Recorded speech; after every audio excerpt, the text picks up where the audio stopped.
Hello and welcome back to another episode of the BTS Creative Academy podcast. In this episode, we're going to be having a conversation with Phoenix Rose. Phoenix is a singer, actor, and life coach. Phoenix is someone that I've known for a few years now. She's someone that I met on an independent film where she was acting within the film, but she was also hard at work behind the scenes. I know Phoenix is someone that works hard to give back and inspire others, so I'm sure we'll find a few words of wisdom within this episode.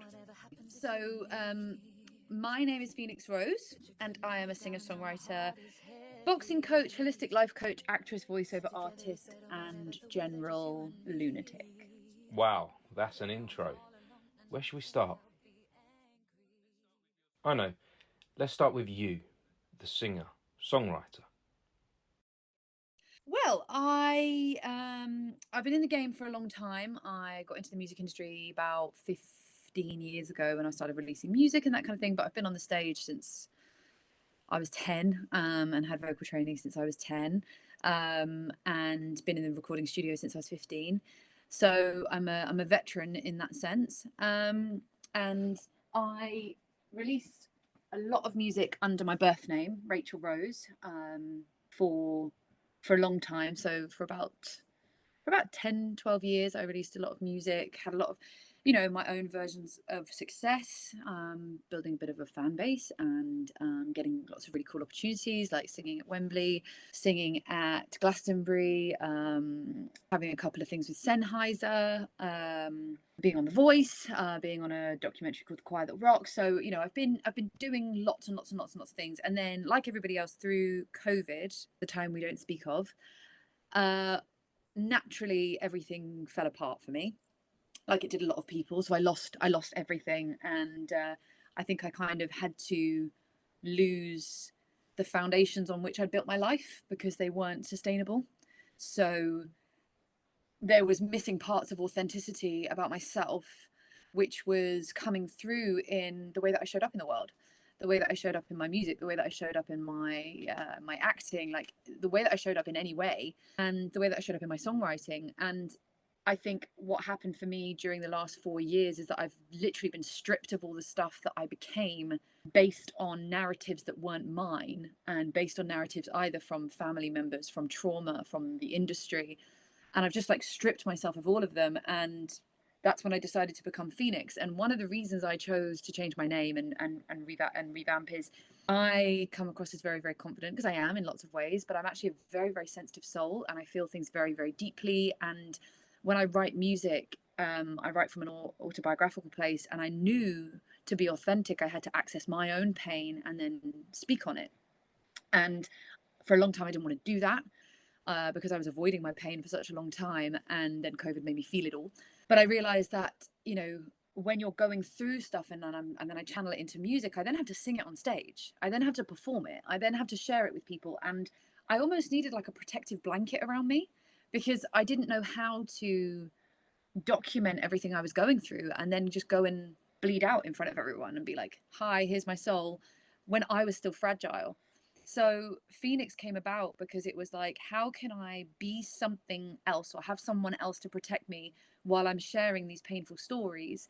Good stories too, but let's really focus on the fact that a lot of a lot of music can be heartbreak and lots of things like that. I needed that thing, and I also needed something that when I was, if I was having like a bad day or like an anxious day or a day where I was having loads of self-doubt or imposter syndrome, I had this thing that I could like put on and be like, all right, Rach, we're going to leave you at home today. You can just protect yourself, and we're going to put Phoenix on, and then we're going to go out in the world and we're going to boss it, and we're going to come home and we're going to pick this up later.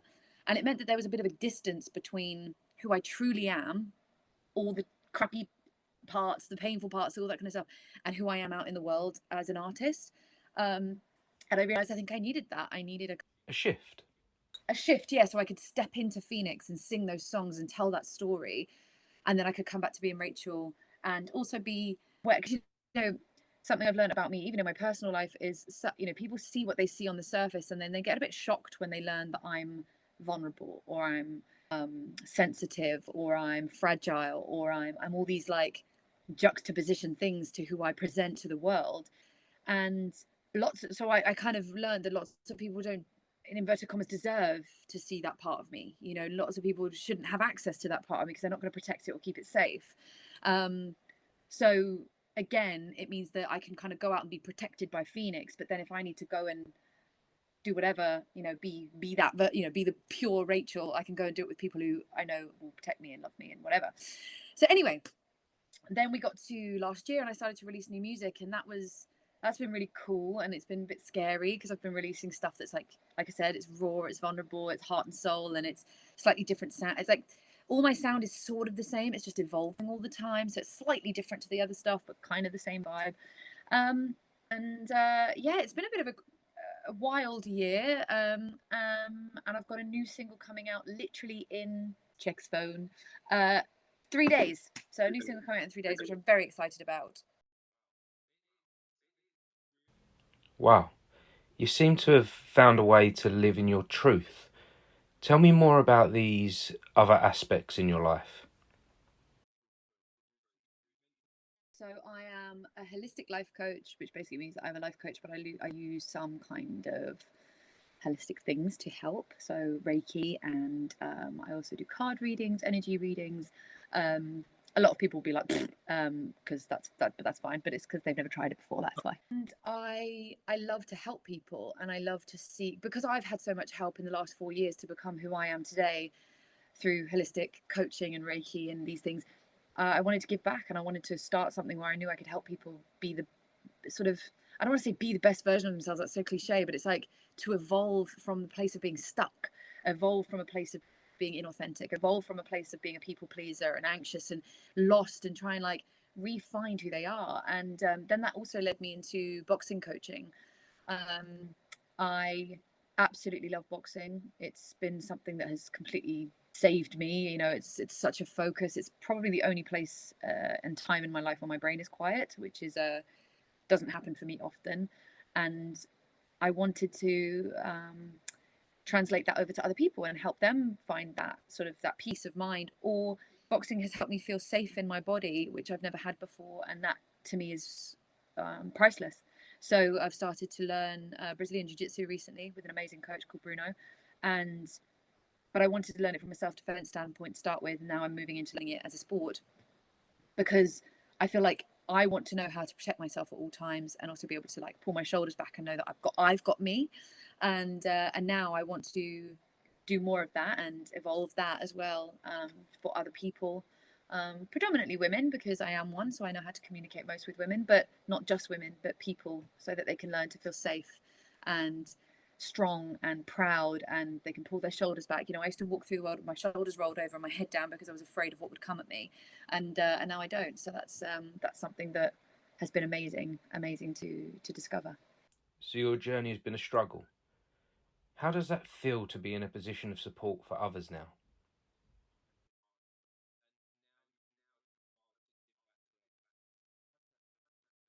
Oh, it's amazing. Very interesting how when you can go through a lot of pain, some, not all, me, um, I got to a place of real victim mentality. Like, I really believed the world was against me, the universe was against me.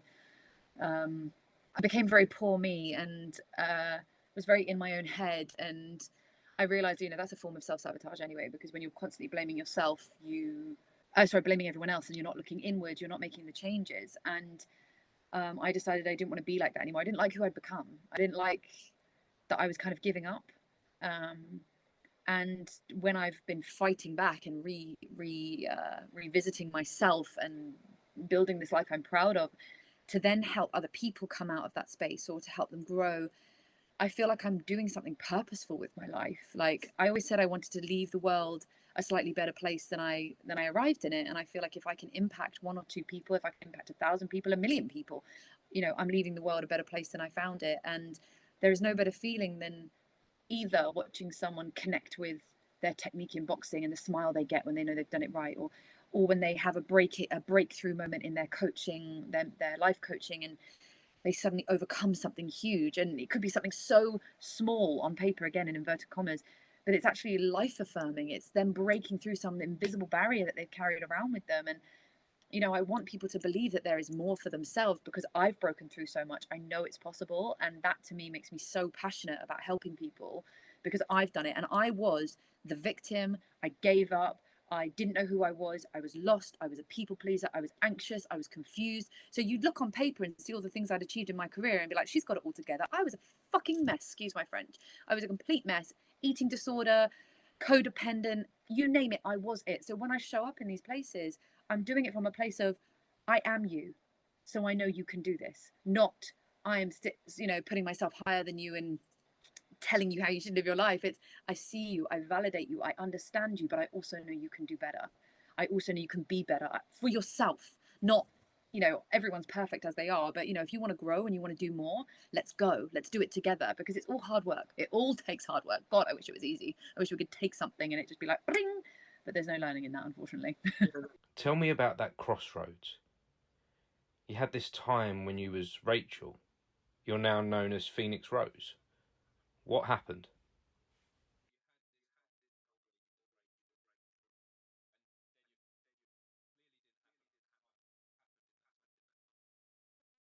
So obviously during COVID, I was alone a lot, and I realized that my whole identity, my whole being, my whole coping of life was all external. So I wasn't really connected to myself. If you said, "Who am I?" I would tell you what I do. I didn't know who I was. So when I lost my career, the gym, my family, my friends, blah, blah, blah, blah, I was like, I don't even know who I am anymore. And I had to go into and unearth 30 years of trauma. And literally bit by bit, it was coming up, and I had to deal with it, because I'd run my whole life from everything I've ever been through. I had numbed, I had disassociated, I had learned to survive. And COVID effectively forced me to learn, like, let it all go. So like I said, this was the breakdown of the foundations, but it was very unnerving to come back into the world as me without all that coping strategy.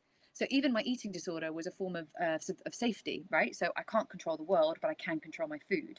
So when I took away my controlling of food, that meant I just had to move through life. And if I didn't have something to hold on to, I felt like I was falling. And that was really unnerving and really uncomfortable. So I kind of came out into the world a bit like an exposed nerve.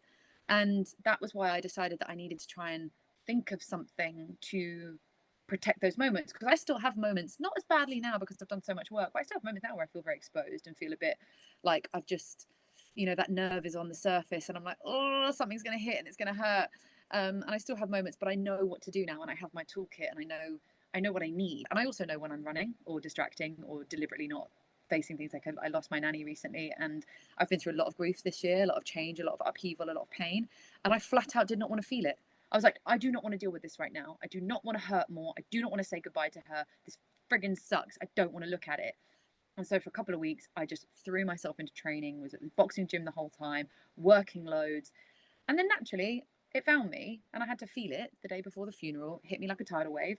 And I'm not saying that's the right way to do it, but I'm still a human being who's learning how to move through life. So it's just that I knew I was doing it. I wasn't in denial about it. Like, I'm fine. This doesn't even affect me. I'm so pulled together. I was like, I'm completely falling apart right now. I just don't want to look at it. So yeah, that was kind of the real switch up of just like the Phoenix, Rachel Rose shift. And that doesn't mean that I'm not proud of Rachel Rose and like who she is as a human being. It's just, I needed a blanket. I needed something that I could keep safe with. That's an amazing story. And knowing this story gives your music, your writing, your performing such a deeper meaning.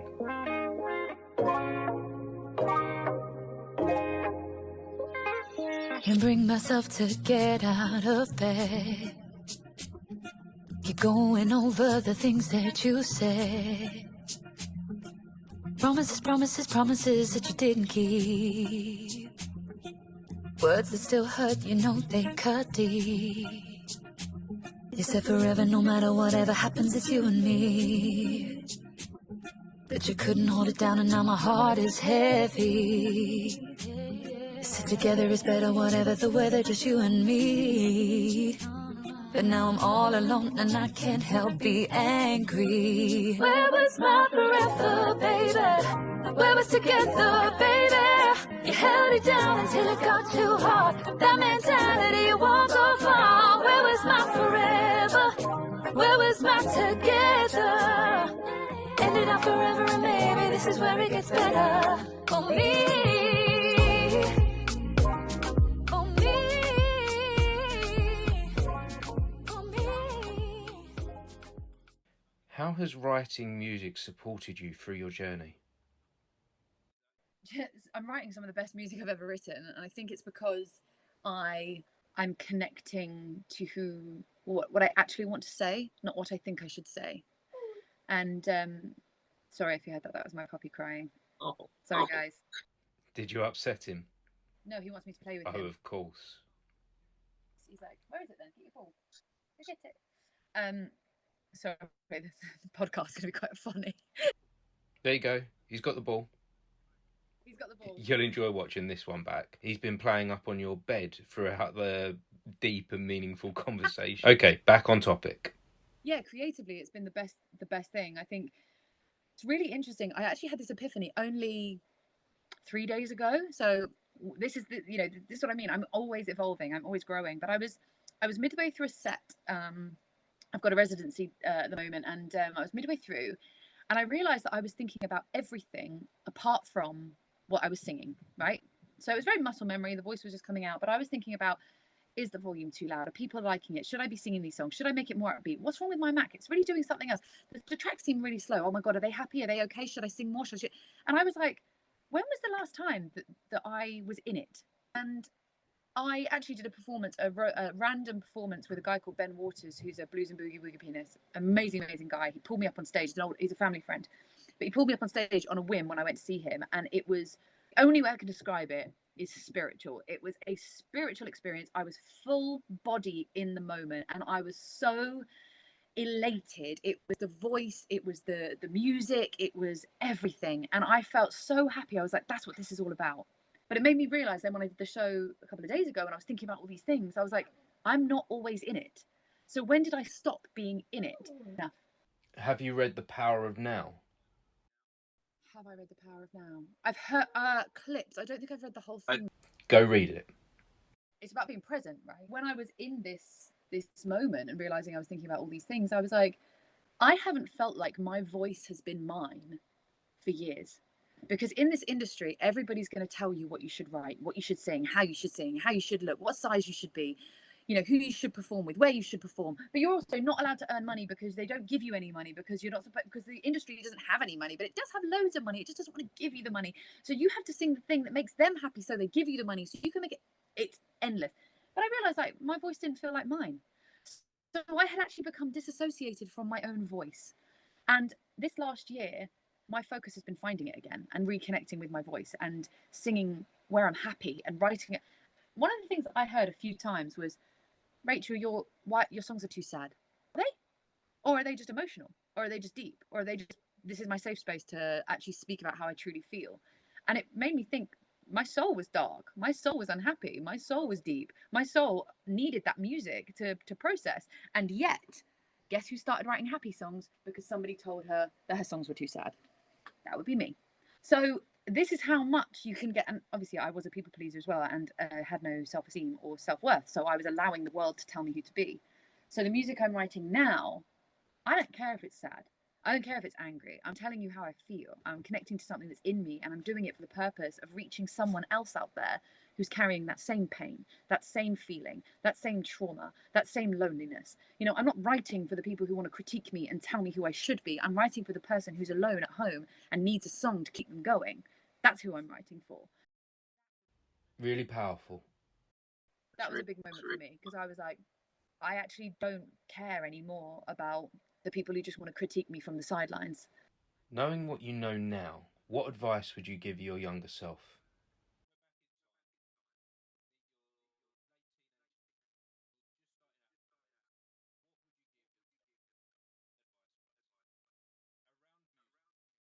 I would tell her to stay true to the kid who fell in love with music. Stay true to the kid who used to just sing in the playground because she loved it. Stay true to the words in your soul. Stay true to all the goodness in you, and stay true to your story. Your story has value, and your existence has value, and you don't need to become something else. You don't have to be smaller, quieter, louder, different, happier. You don't have to be any of that. Just be true, and you will find your way. Tell me about Big Sis. So I launched Big Sis last year, and I kind of threw it out into the world, and I didn't really know what I was doing with it. So it's more kind of taken shape this year.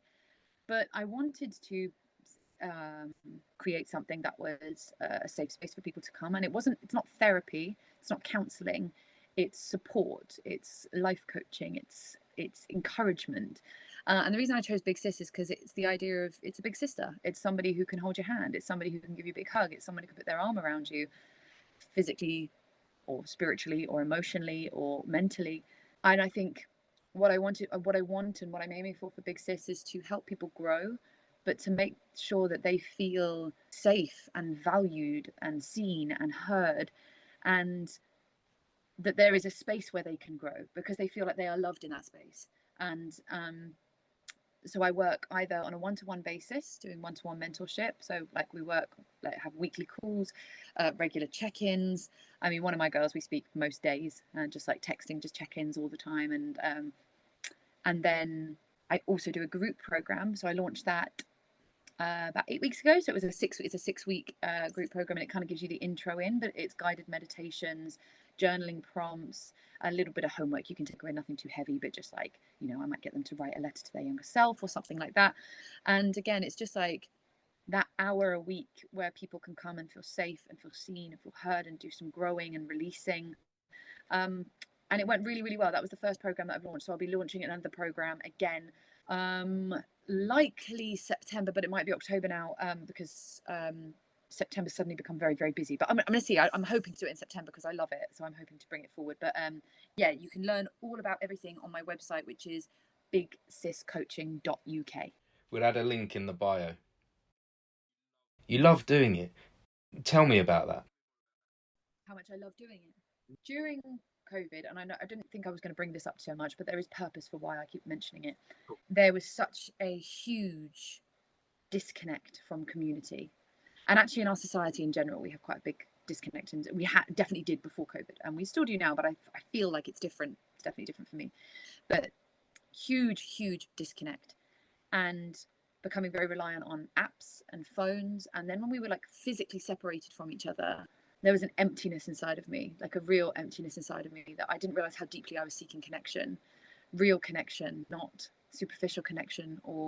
And I had been, and you know, and I take responsibility for the fact that because I had been so heartbroken in my past and so traumatized, is that I kept people at arm's length because I didn't want them to let them in. I didn't want them to see me because I felt like I'd be rejected if they actually saw who I was.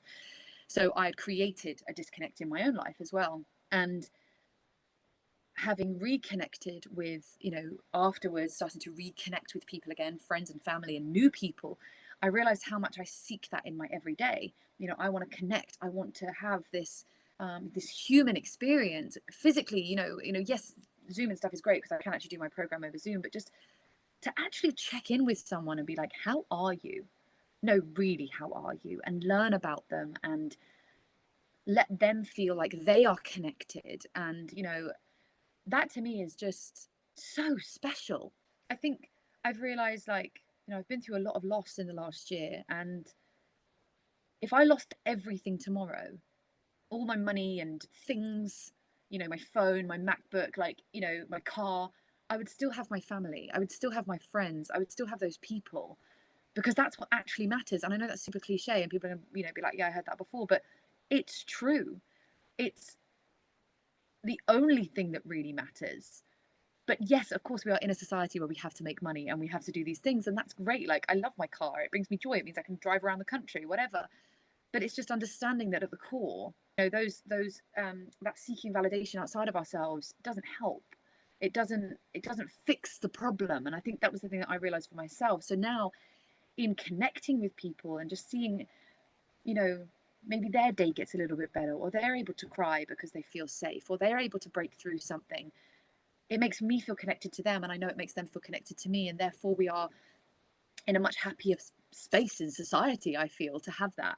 And that means a lot to me. And it's the same at the boxing gym. I love to go down and be in and amongst it and have human connection and laughter and, you know, just beating the crap out of each other. It's so much fun. With everything you're doing, it seems to have a theme: do good for others. And I used to question, you know, when I was in my victim mentality, it was very like, why? Why has this all happened to me? Why is everything so hard for me? Blah, blah, blah, blah, blah. But actually, if I hadn't been through everything that I'd been through, I wouldn't be able to do this. And I have, you know, and I teach from a place of understanding, not, like I said, not from a, like, it's not like I read it in a book. You know, obviously I did do studying, but when people say like, oh, you won't get it, you know, I feel like this. And I went, no, I get it. Nope, you're allowed to feel that way. I totally understand.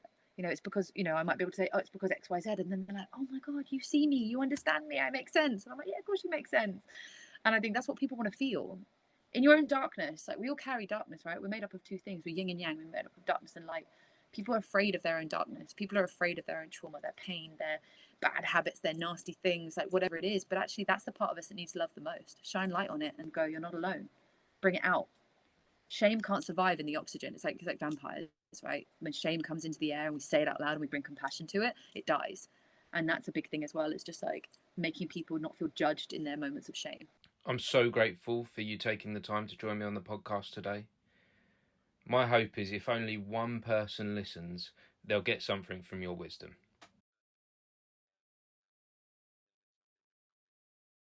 I really hope so. And I look forward to listening to your song. Yes, it comes out on Friday. And bring myself to go back to sleep. I'm up and down, you got me pacing. Promises, promises, promises that you couldn't keep. You let me down so hard, I'm shaking. You said forever, no matter whatever happens, it's you and me. But you couldn't hold it down and now my heart is heavy.